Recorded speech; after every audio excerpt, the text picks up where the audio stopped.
Salut, c'est Pascal de la chaîne e-commerce et web design sur Shopify. Aujourd'hui, je vais te montrer un moyen de customiser encore plus tes pages statiques et du coup, voilà, dans une précédente vidéo, je t'avais montré par exemple comment améliorer avec le HTML et le CSS la mise en forme de tes pages afin que même les pages légales sur lesquelles voilà, c'est un petit peu du texte, il n'y a pas de raison que ce soit quelque chose qui fasse amateur. Donc, je t'avais montré comment customiser les titres, ajouter voilà une mise en forme plutôt sympa.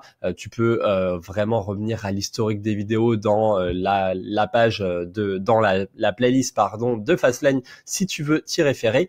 Et aujourd'hui, je vais te présenter une toute petite astuce pour la page à propos qui, je trouve, change pas mal de choses. Et donc voilà, si je vais sur la page à propos, tu as donc la possibilité d'ajouter ce code-là que je vais te montrer. Donc voilà, comme ça, il n'y a pas besoin d'un développement d'une section Fastlane. C'est vraiment du code HTML créé à partir de zéro. Donc voilà, je vais te communiquer tout le code. Ce sera comme d'habitude un petit code que tu peux récupérer sur ma page Facebook. Donc il te suffit d'écrire le mot-clé social pour le récupérer. Encore une fois, tu as tout le lien dans la description. Mais du coup, avant ça, je vais t'expliquer un petit peu le code. Donc voilà, là, je vais prendre le fichier initial vraiment avec voilà les balises colorées. Comme ça te permet toujours plus de comprendre un petit peu le HTML et de comprendre ce qu'il y a derrière. Donc là, tout simplement, tu as le texte de la page où à chaque fois, tu le vois, je fais un petit retour à la ligne à chaque phrase. Ça me permet en mobile d'avoir des paragraphes pas trop lourds et d'avoir une bonne lisibilité générale. Par ailleurs, ici, comme tu le vois, j'ai également inséré une image. C'est quelque chose que je fais de plus en plus sur les pages statiques. J'utilise une image au format 1500 par 100. Je trouve que ça donne un très bon compromis entre le desktop où certes c'est pas un plein écran comme on peut l'avoir avec des gros blocs, etc. Mais si par exemple tu n'as pas Fastlane ou que tu as Fastlane mais que tu préfères vraiment utiliser les 10 pages sur des tunnels de vente monoproduits, tu peux tout à fait rester sur une page statique Shopify pour ta page à propos et du coup te contenter d'une image 1500 par 500. Ensuite, tu vois, je saute quelques lignes. Alors là, d'ailleurs, tu l'as peut-être vu tout à l'heure quand je suis passé en mobile. Là, c'est vrai qu'il y a peut-être trop d'espace. Donc là, ce que je fais, c'est par exemple pour que le paragraphe il soit pris en compte uniquement sur ordinateur, je mets desktop. Comme ça, là, voilà, j'aurai un saut de ligne sur mobile pour lui qui est commun et en desktop, j'en aurai deux, mais en mobile, j'en aurai qu'un. Donc ça, par exemple, c'est une petite modification de code que tu peux toujours faire. Donc là, tu as le texte. Donc tu vois, après, je joue un petit peu sur les italiques, les soulignés, le gras. Et du coup, on arrive enfin à ce code qui, du coup, est pas spécialement compliqué. En fait, c'est du coup un tableau majoritairement. Donc là, j'ai défini certaines classes sur ce tableau afin que, comme ce tableau, je vais lui appliquer des réglages CSS particuliers. Je ne veux pas que ça influence, par exemple, un guide de détail ou un tableau où je mets mes offres de discount. Donc voilà, tout ça, c'est d'autres tableaux sur lesquels j'ai également d'autres réglages CSS. Mais pour ce tableau-là, je veux vraiment un réglage particulier. Donc je l'ai nommé produit. Alors là, voilà, c'est vraiment à titre d'exemple. Encore une fois, tu peux, voilà, là tu vois, si je surligne, si je mets en évidence, à chaque fois, il va me mettre la classe où ça apparaît. Donc ce nom-là, tu peux mettre Toto, tu peux mettre ce que tu veux. Avec Notepad++, tu fais un CTRL-H et tu peux donc voilà changer le mot produit en Toto si tu veux, ça sera exactement pareil. Donc la classe, voilà, nomme-la bien pour que ça t'arrange toi. Là ici, c'est nommé produit. Et en fait, voilà, comment fonctionne ce code. Donc là, voilà, tu as un petit saut de ligne en desktop pour que ce soit vraiment un peu à part, que le texte apparaisse, que cette partie apparaisse bien. Et en fait, c'est quoi ce code? C'est tout simplement un tableau d'une ligne dans laquelle après il y a 4 colonnes. Et comme tu peux le voir, la première colonne où il y a le texte, je l'ai mise un peu plus large que les autres afin que ça apparaisse mieux. Et en mobile, qu'est-ce qu'on a? En mobile, j'ai un petit peu changé les choses, c'est-à-dire j'ai d'abord mis une ligne de texte et ensuite j'ai mis le tableau ici avec les 3 cases. Donc voilà, tout simplement, comme ça, tu vois, ça change un peu, ça permet de faire quelque chose de responsive et qui marche bien. Donc, Ici, tu as donc l'intégration du tableau avec la balise table. Ici, tu as le T-body, c'est donc le corps de texte du tableau. C'est pour ça qu'il y a le T devant. Le TR, c'est finalement la ligne row et TD, c'est finalement les petites chaque case. Donc là, du coup, il y en a 4 dans cette ligne. Ça veut dire qu'il y en aura donc 4. Petite subtilité, la première a une classe desktop, du coup elle ne s'affichera que sur ordinateur. C'est pour ça du coup que quand tu arrives sur mobile, tu as un tableau à 3 cases seulement avec ces 3 cases ici que tu vois. Et ensuite finalement, dans ces 3 cases, c'est plutôt simple. Là tu vois, tu as quelque chose d'assez gros, mais ne prends pas peur. Finalement, c'est quoi? J'ai ajouté un lien. Un lien, c'est donc quelque chose qui est contenu entre les balises A. Donc là, voilà, ceci est un lien. Et finalement, après, le lien, il a plusieurs attributs, notamment le plus évident, c'est le ahref. Donc l'attribut href permet de pointer vers un lien. Et donc là, tout simplement, j'ai mis mes liens de réseaux sociaux.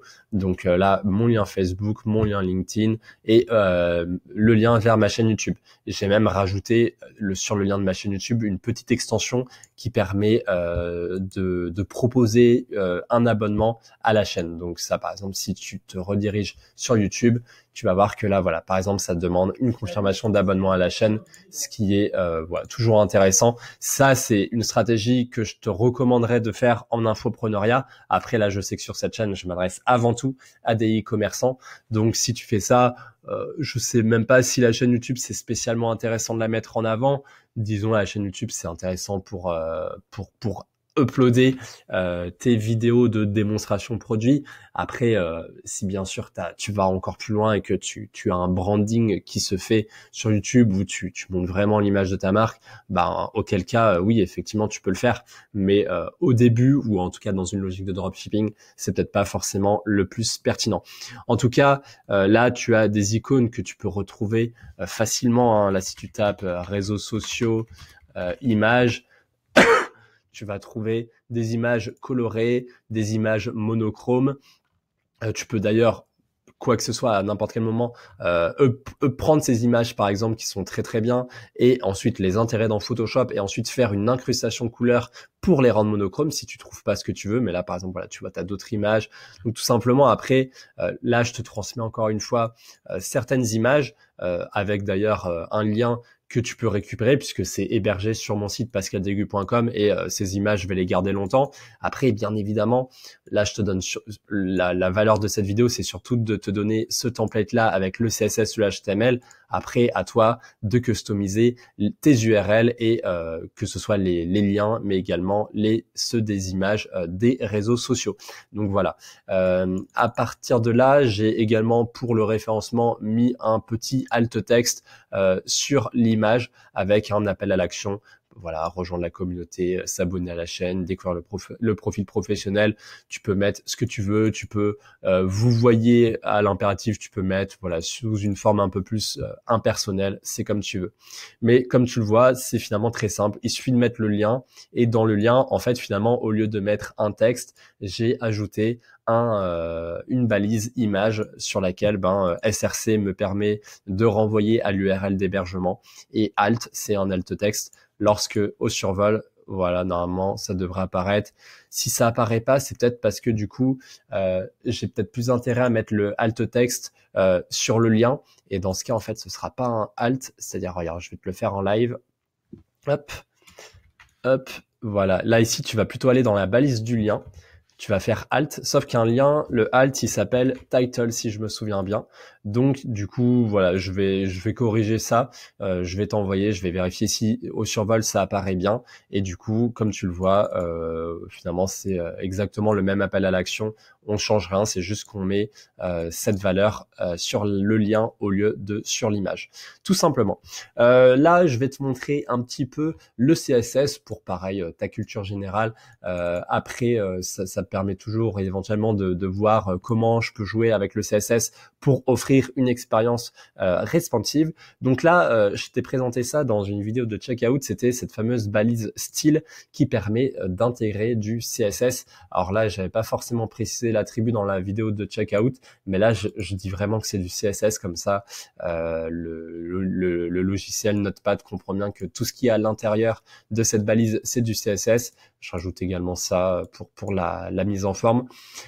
Ici, du coup, tu as toute cette première partie qui est liée au réglage de l'ordinateur, parce que là, tu as tout ce qui correspond à des résolutions au moins égales à 768 pixels, donc des grosses résolutions, entre guillemets. Et là, tu as des résolutions mobiles, donc soit les petites tablettes, soit les téléphones portables. Du coup, pour la première, mon tableau, je lui ai mis une largeur à 50%. Comme tu vois là, les bordures, elle est là, et le tableau n'occupe pas toute la largeur, sinon les icônes se seraient vraiment dispersées. Ça sert à rien, donc j'ai tout simplement réduit ça. J'ai également, voilà, là ensuite, j'ai dit td.desktop égale 50%. C'est-à-dire à l'intérieur de mon tableau, comme je t'ai dit, j'avais 4 cases, dont une qui s'appelait desktop, et du coup, cette case, je lui ai dit de prendre 50% de la largeur totale. Ce qui veut dire que les 3 autres cases se partagent 50% de la largeur restante, tout simplement. Du coup, bah d'ailleurs, j'ai donné ce réglage, ça donne 16%. 16% x 3, ça fait 49%, je crois. Donc voilà, à 1%, on s'y retrouve. Et ici, j'ai donné également une consigne sur les images afin de limiter la largeur à 50%.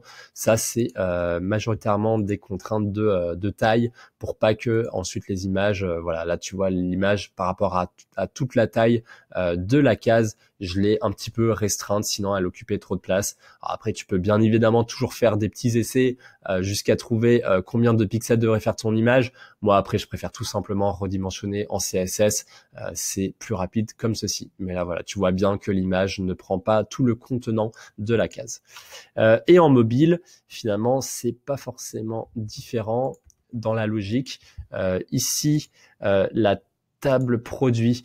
Du coup, ici, j'ai dit que ça prenait, j'ai encore une fois restreint la largeur des cases que j'avais afin que le tableau n'occupe pas toute la largeur de l'écran. Je trouvais que c'était pas nécessaire. Par ailleurs, voilà, je leur ai donné donc ça, c'est le tableau, voilà, qui est à 66%. Voilà, j'ai fait des essais entre 50% et 75%. C'est ce qui rendait le mieux. Et ici, je lui ai mis un margin 0 auto. Alors, la marge, en fait, c'est 0 pour en haut et en bas, et auto, c'est pour la gauche et la droite. Et ça, en fait, ce réglage, c'est un réglage très intéressant pour centrer un élément. Donc, si c'est pour centrer un texte, il y a la propriété Text Align Center. Pour un tableau, je préfère utiliser margin 0 auto. Donc, c'est ça qui fait que en mobile, le tableau est centré. Ici, td.produit, ben, du coup, mes 3 cases, je leur ai donné comme consigne de prendre 33% de la largeur du tableau. Donc, c'est pour ça que les cases ont une largeur égale. Et je leur ai dit d'occuper, voilà, on retrouve ce fameux Text Align Center qui permet donc de centrer l'image à l'intérieur de la cellule. Et ensuite, j'ai encore une fois redimensionné l'image avec le CSS pour que ça ne prenne que 50%. Là, encore une fois, c'est peut-être toujours mieux peut-être de mettre l'image au bon format dès le début. Après, là, on est sur une image qui pèse, je crois, 2 kilooctets. Clairement, c'est pas ça qui va alourdir votre site, hein, donc voilà, il y a pas de problème avec ça. Moi, je préfère peut-être, voilà, l'intérêt, c'est que là, si par exemple j'avais voulu mettre une autre taille, bah le fait d'avoir une image plus grande de base, après je peux la redimensionner un petit peu comme je veux, donc ça me permet d'avoir un peu plus de flexibilité sur le responsive. Et voilà, c'est tout. Donc j'espère qu'en tout cas, cette vidéo était claire, qu'elle t'a permis un petit peu de tout regarder. Donc je vais te nettoyer le code un petit peu avec les remarques que j'ai pu te faire pour que ce soit encore plus clair et que par exemple tu aies les attributs title directement au survol. Et donc à partir de là, tu pourras récupérer le code en écrivant social. Et donc voilà, après tu pourras juste recopier ce code dans une page statique. Donc par exemple là, la page statique, c'est laquelle? C'est qui suis-je? Voilà, elle est ici. Donc là, voilà, c'est une page qui n'a pas été créée avec Facein Funnel. Hein, voilà, c'est une page tout ce qu'il y a de plus classique. Et du coup, ben, tu peux intégrer voilà tes images, ton texte, etc.